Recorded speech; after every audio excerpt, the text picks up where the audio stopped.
We continue now at the top of Daf Lamed Vav Amud Aleph and Mesechet Kesubos. This is Kesubos Daf 36a. On the previous Amud, the Gemara had said that if you have a situation where a person, let's say, rapes an arayos or a shnios la'arayos, so then there's going to be no knas payment, or if it's a case of seduction, there's going to be no seduction payment. And so the Gemara now wants to understand, what does it mean arayos and shnios la'arayos? If you're going to say arayos means arayos mamish, and shnios means midivrei sofrim, if you're going to say that arayos means women who are forbidden to the person on a doraisa level, and shnios are women who are forbidden to the person because they're relatives, but they're forbidden only on a drabonon level. But that doesn't make sense. Kaven to mi doraisa chazile, because if this woman on a doraisa level is fit for this man, and it was just a drabonon prohibition, so amayin lehen kanas, why shouldn't they receive the kanas payment? The kanas payment is a doraisa payment. It should be irrelevant, the fact that there's a prohibition on a drabonon level. And so the Gemara says, you're right, ella rather arayos, when we say the word arayos, what do we mean? We mean chayve misas bezdin. We mean any woman who, if you have relations with her, the person is going to be chayev misa in bezdin. And shnios means chayve krisos. That means any woman who, if you have relations, there's going to be a chayev of kares. In those situations, there's going to be no payment for the onus of the mafata. Aval chayve lavin yesh len kanas. According to this interpretation, if a person would rape, let's say, a woman who's a chayve lavin, so then there would be a kanas, because it's not a case of kares or misas bezdin. Umani, and who would that follow? Shimon hateimani. That would follow the opinion of Shimon hateimani. He's the one that makes this distinction and says that by chayve lavin they do receive kanas, not by chayve misas bezdin, not by chayve krisos. Rashi will explain. Ika diamri, some have a version as follows. Arayos, what does arayos mean? It means chayve misas bezdin v'chayve krisos. It means both chayve misas bezdin and chayve krisos. There's no kanas. And shnios, what does shnios mean? Chayve lavin. That means chayve lavin also. There's no kanas according to this understanding by chayve lavin. Money, and who would the brisa be according to this understanding? Rabbi Shimon ben Menashe. It would be Rabbi Shimon ben Menashe, who says that in all of these cases there is no knas payment, whether it's chayve misas bezdin, whether chayve krisos, whether it's chayve lavin. Again, all of these cases, according to Rabbi Shimon ben Menashe, there is going to be no knas payment. Rashi over here says arayos mamish hamafurish ba'achrei mos ve'hein bekrisos. Arayos mamish would mean the cases that are doraisa, that are in the psukim. Shnios shegazru chacham al shnios lehen laharchik mino avera. Shnios are the relatives that the chachamim said you have to distance yourself from. Can go in aim imo ve'aim ave, for example, the mother of his mother, the mother of his father. Those are not doraisa. They are derabanan. Ushara rayos hashnuyos beperak beis di Yavamas. There are other ones that are taught in the second parak of Yavamas. And so the Gemara said it can't be that we're talking about derabanan. Kevin the shnios chazin le doraisa. Shnios are fit on the doraisa level. Karin an bei velosi alisha. So then the pasuk says that you rape a woman who eventually the halach is that if the person rapes the woman, he's supposed to marry her. It has to be someone you can marry. On a doraisa level, you can marry a woman who's only prohibited on a derabanan level. On my ain lo kanas, why shouldn't there be kanas? Bishlama barayos ikol emer kishimon hateimoni to lesle nara hanara elashnios kasha. Again, when it comes to arayos, we understand you can follow the position of Shimon hateimoni. You can say in these cases that there is no kanas payment, but by derabbanans, certainly there should be a kanas payment. Shimon hateimoni bereish pirkin damar isha sheyesh bo havoya. Again, Shimon hateimoni said it has to be a woman that you can actually marry, and that's why Shimon hateimoni said chayve krisos and chayve misas bezdin. So in those situations, so then we say that there is no knas, but chayve lavin, we say there is havoya by chayve lavin, even though you violated a prohibition, but the kiddushin takes effect. So chayve lavin, there would be a knas according to Shimon hateimoni. And the other possibility was it's Rav Shimon ben Menashe, damar isha haru'uya l'kaimer. Rav Shimon ben Menashe says it has to be a woman who you're allowed to maintain the marriage. So chayve lavin, you're not allowed to maintain the marriage. So that's why Rav Shimon ben Menashe said in all of the cases, chayve misas bezdin, chayve krisos, and chayve lavin, in all of those cases, there's no knas payment because you're not allowed to maintain the marriage. And the Gemara continues at the two dots. Hamema enes ein lo knas v'lo pitoi. We said again on the previous Amud, a woman who refuses her marriage. This is talking about a girl who was a minor and she was married and then she refused the marriage. She performed miyun. So the halach is again, if she gets raped or if she's seduced, she does not receive the knas payment or the pitoi payment.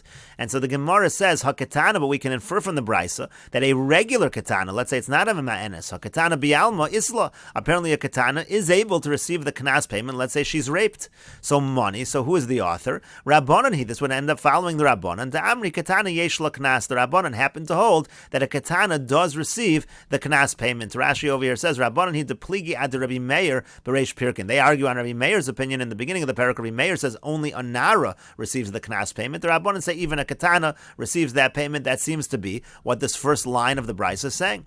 But Ema Seifa, let's now look at the end of the Brisa from above. It said, Eilinus ein lo Knas v'lo pitoi. It said that an Eilinus, which is a woman who is sexually underdeveloped, she doesn't receive the knas or the pitoi payment. Asal Rabbi Meir, that clearly follows Rabbi Meir. The Amar Ketana ein lo knas, because he's the one that says a ketana does not receive the knas payment. And again, by an islandess, she goes immediately from the ketana stage to the stage of a bogeris. She's not a nara, and that's why she doesn't receive the knas. So that line seems to be Rabbi Meir. So Reisha Rabbanan v'Sefer Rabbi Meir are going to say the beginning of the Bryce is the Rabbanan, and the end is Rabbi Meir. Now, if you're going to suggest Kula Rabbi Meir, maybe you'll say the whole Bryce actually is Rabbi Meir.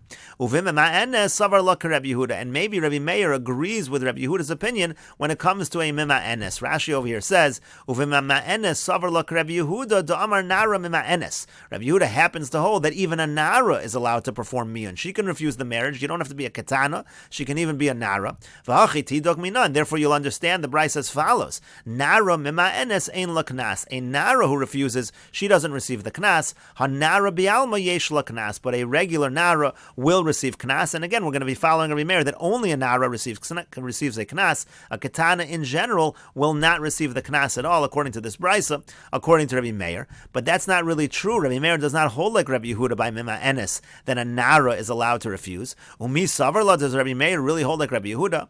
Vatanya, but we learned in a brisa, ad masai habas mima enes, until what age is a daughter allowed to do mian, is allowed to refuse the marriage?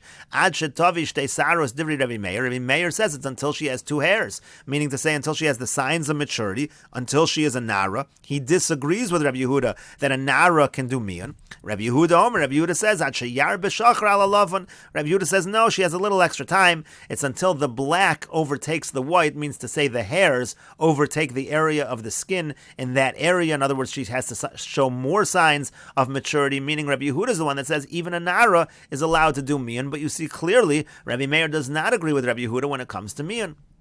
And so the Gemara says, Ella, rather, we can say our Bryce is Rabbi Yehudahi. Let's simply say that our Bryce follows Rabbi Yehuda, that a Nara is allowed to do Miyan. Uvikatana savar like Rabbi Meir. And we'll just say that when it comes to the situation of who receives the Knas payment, Rabbi Yehuda actually agrees with Rabbi Meir that a Katana does not receive Knas. We're talking in our Bryce only about situations of a Nara, only in those cases. And again, if a woman is a Katana, like an islandess who's never a Nara, she's not allowed to receive the Knas. Rabbi Yehuda will agree with Rabbi Meir's position. But the Gemara says, is that really true? Does Rabbi Yehuda really hold like Rabbi Meir that a katana does not receive the knas payment? Rav Yehuda said in the name of Rav, Zu Divrei Rabbi Meir. He said this is Rabbi Meir's opinion, that the katana doesn't receive the knas. V'yamisa, now if it was true that Rabbi Yehuda also agreed with Rabbi Meir, Zu Divrei Rabbi Meir, Rabbi Yehuda mibayla, it should have said that this is the opinion of Rabbi Meir and Rabbi Yehuda. So it seems again Rabbi Meir and Rabbi Yehuda do not agree with each other on either of these issues. On the issue of miyun, whether a nara can perform miyun, that's a machlokas, and on the issue of whether a katana receives knas, that's also machlokas. And so the Gemara answers very simply, Hai Tana Savar Lak Rabbi Meir Bechado Palagala Bechado. You'll have to say that whoever this Tana is, he agrees with Rabbi Meir in one respect, and he doesn't agree in the other. Rashi over here says, Savar Lak Rabbi Meir the katana ain la knas. We'll say that this brisa holds like Rabbi Meir, that a katana does not receive knas. Mishum hachi and knas ba'islandess. That's why the islandess doesn't receive the knas, because again, she goes straight from katana to bogeres. But this Tana will disagree with Rabbi Meir when it comes to refusing. V'yamar ad sheyar b'hashachar. This Tana will say that a nara is allowed to do miyun. V'chitana hamima enes ein la knas haru'uy l'mayin yesh la knas b'nara kamra. When this brisa said that the ma'enes does not get the knas, but if she's fit to do miyun, she does receive the knas. We're talking about a nara who is fit to do miyun. That's how you'll have to understand our brisa on the previous amud. And the Gemara continues, Rafram says a different answer. He says, Mai mima enes. What does it mean when it says mima enes over there? Again, in the Bryce on the previous summit, it doesn't mean she actually did miyun. It means haru'uya l'mayin. It means a woman, a girl who is able to do miyun, meaning it's just another way, a fancy way of saying a katana. We're saying all katana, any situation of a katana, is not allowed to receive the knas payment, doesn't receive the knas payment because she is fit, in theory, to do miyun. Gemara says, well, velisni katana. According to that, why doesn't it just say katana? Why does it say haru'uya l'mayin? Just say a katana. Say when it comes to a katana, she doesn't receive the kanas payment. And to that the Gemara says, Kasha, that is indeed difficult. Rashi over here says, Kalomar kol katana ko'amar. Any katana, they have a situation of a katana, she doesn't receive the kanas payment. The cooler Rabbi Meir, it will all be Rabbi Meir, but again, it's difficult. Why not simply say katana? And the Gemara continues at the two dots. Eilinus, we said on the previous Amud, Eilinus ein lo knas v'lo pitoy. Again, if you have a sexually underdeveloped woman, she does not receive the knas payment, she doesn't receive the pitoy payment. Again, as we said, because she goes immediately from the stage of ketana to bogeris, she's never a nara, and therefore she doesn't receive these payments.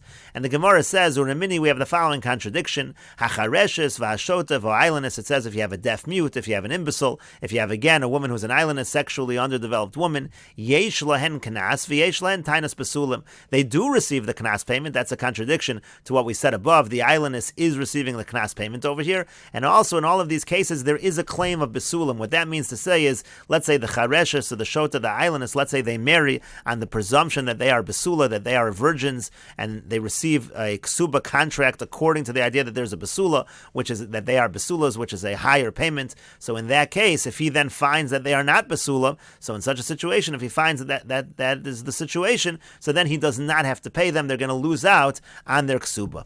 In any case, here though we have a contradiction in terms of eilinus. Does she receive the knas or not?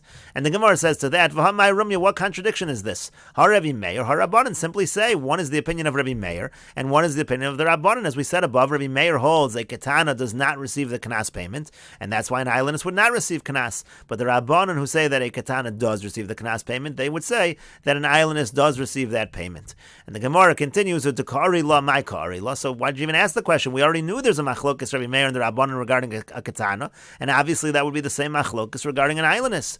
And to that the Gemara says, no, mishum de'islei lamir machrisiala. Really, we were bringing this brisa for another brisa which contradicts it in terms of the chareshes and the shota. You're correct. It's very easy to answer the question by the eilinus, but there's a contradiction by chareshes and by shota in terms of tainas besulim, because there's another brisa that says hachareshes v'ashota v'habogeres umukaseitz. It says if you have a deaf mute and an imbecile, a bogeres, again, that is a woman who's reached full maturity. A mukaseitz is a woman who was injured in the area of the besulim, so therefore she can claim she's a besula even though the signs are not there. So ein lahen tainas besulim, there is no claim of besulim, meaning to say they will not lose out, because they can always say that really they are besulas. They could say they are besulas even though the signs are not there.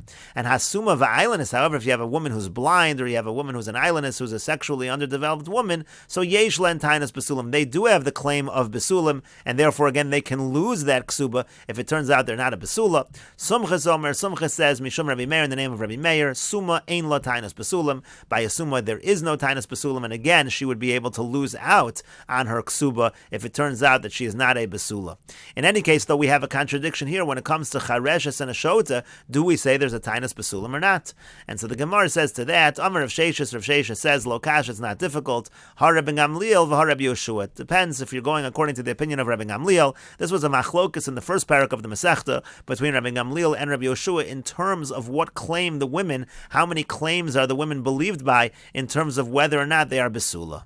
As Rashi over here says, first, bogeres besula kala me'alein. The issue with the bogeres is that she loses the signs of virginity, the hymen, automatically because she's older.